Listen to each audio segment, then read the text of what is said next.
Dignísima señora, un sagrado deber me autoriza a dirigirme a usted. Y siento profundamente que esta carta, por las luchas que va a rememorar, contribuye a aumentar el dolor que hoy justamente debe dominarla. En el combate naval del 21 próximo pasado, que tuvo lugar en las aguas de Iquique, entre las naves peruanas y chilenas, su digno y valeroso esposo, el capitán de fragata don Arturo Prat, comandante de la Esmeralda, fue, como usted no lo ignora ya, víctima de su temerario arrojo en defensa y gloria de la bandera de su patria.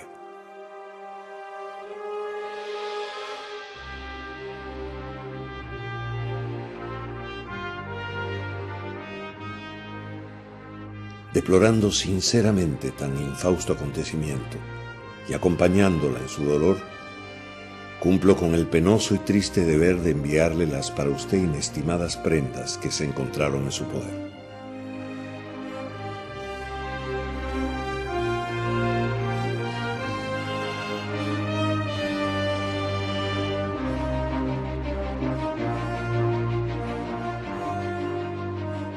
Ellas le servirán indudablemente de algún consuelo en medio de su desgracia y por eso me he anticipado a remitírselas.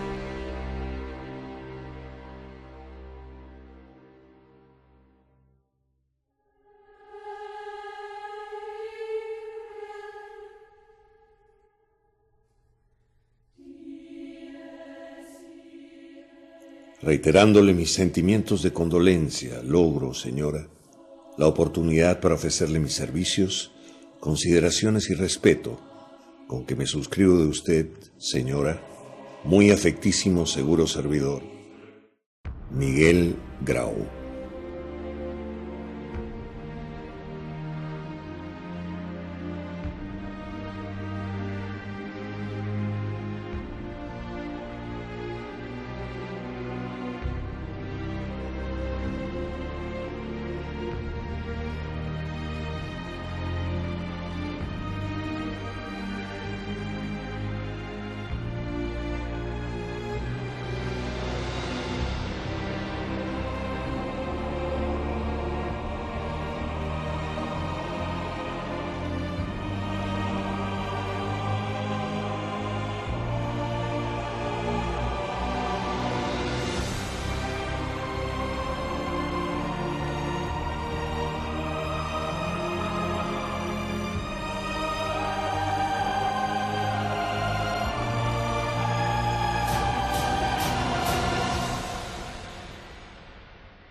Distinguido señor,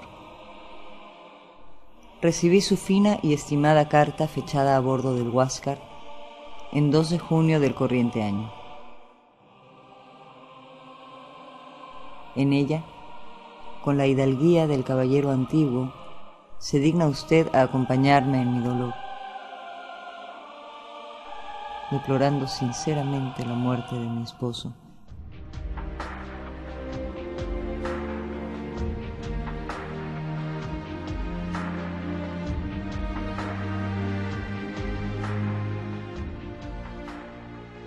Y tiene la generosidad de enviarme las queridas prendas que se encontraron sobre la persona de mi Arturo.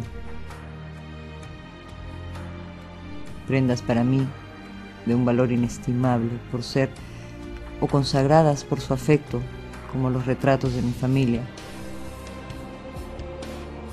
o consagradas por su martirio, como la espada que lleva su adorado nombre.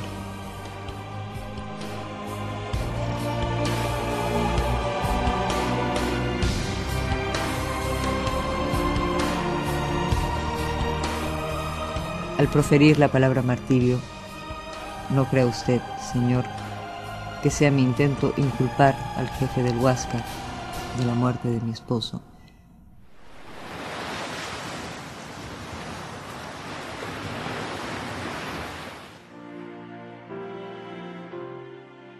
Por el contrario, tengo la conciencia de que el distinguido jefe que, arrostrando el furor de innobles pasiones sobreexcitadas por la guerra, tiene hoy el valor, cuando aún palpitan los recuerdos de Iquique, de asociarse a mi duelo y de poner muy alto el nombre y la conducta de mi esposo en esa jornada.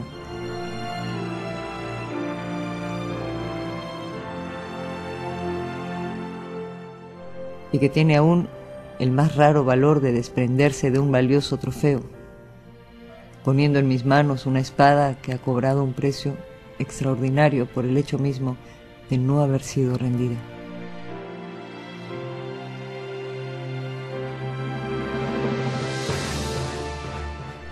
Un jefe semejante, un corazón tan noble, se habría, estoy cierta, interpuesto, a haberlo podido, entre el matador y su víctima, y habría ahorrado un sacrificio tan estéril para su patria como desastroso para mi corazón.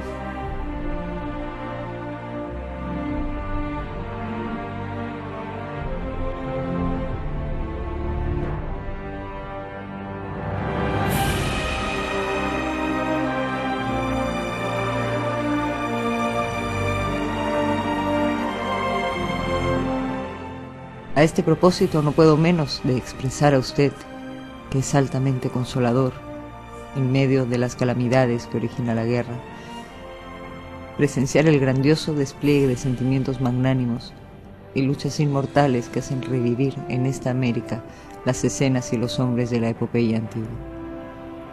Profundamente reconocida por la caballerosidad de su procedimiento hacia mi persona y por las nobles palabras con que se digna honrar la memoria de mi esposo, me ofrezco muy respetuosamente de usted, atenta y afectísima, Carmela Carvajal de Prat.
Habría que pensar en la persona de Grau antes de las cartas. Si una persona que nada sabe de la guerra con Chile lee las cartas, piensa que responden a otro ambiente.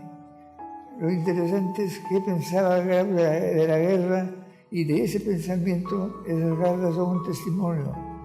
Él le dijo a su mujer cuando comenzó la guerra que la guerra sería sangrienta, fratricida y prolongada. Y ese concepto de fratricida lo tiene muy claro. Para él la guerra no era la búsqueda del exterminio del adversario, sino el triunfo de la marina y del ejército. Él nunca disparó contra la población civil. Para Grau era muy importante defender el suelo patrio, el honor de los peruanos. Vio a la humanidad como algo que era merecedora de amor, ¿no? De paz, de convivencia, de unión, pese a una guerra que él tenía que enfrentar en momentos totalmente difíciles para el país, hablando en términos económicos, ¿no? Los hombres de Grau y sus hombres, enfrentaron el combate con sus cuerpos, porque no tenían los acorazados que tenía Chile, De la misma manera, los militares muchas veces se enfrentan en los campos de batalla sin zapatos, sin armas, sin uniformes, y sin embargo no estuvieron pensando qué es lo que me pagan o no me pagan por hacer este trabajo, sino lo más importante para ellos era defender el honor y la patria. En ese contexto, la guerra comenzó en abril, el 5 de abril, y el 21 de mayo fue el combate de Iquique, el primer combate importante, digamos, de la guerra. Iquique era un puerto peruano muy significativo, y ahí se produjo el primer combate naval, que fue una especie de diálogo entre la Esmeralda y el Huáscar. Era algo que mandaba la Esmeralda. Al tercer intento consiguió hundir a la Esmeralda, al buque chileno. Y ahí en ese momento murió Prat, que era el comandante del buque. Y él, a Prat lo ve como es el adversario, pero no es el enemigo sanguíneo, digamos, el enemigo mortal. Y él hace el elogio de Prat en la carta que le envía a la viuda. Es interesante ese tema. El primer elogio que ha merecido Prat en la historia es de la persona de Grau, su adversario. Él dice que murió por su lucha en defensa de la gloria de la bandera de su patria. En pocas palabras se puede decir que el elogio del muerto lo realiza el vencedor.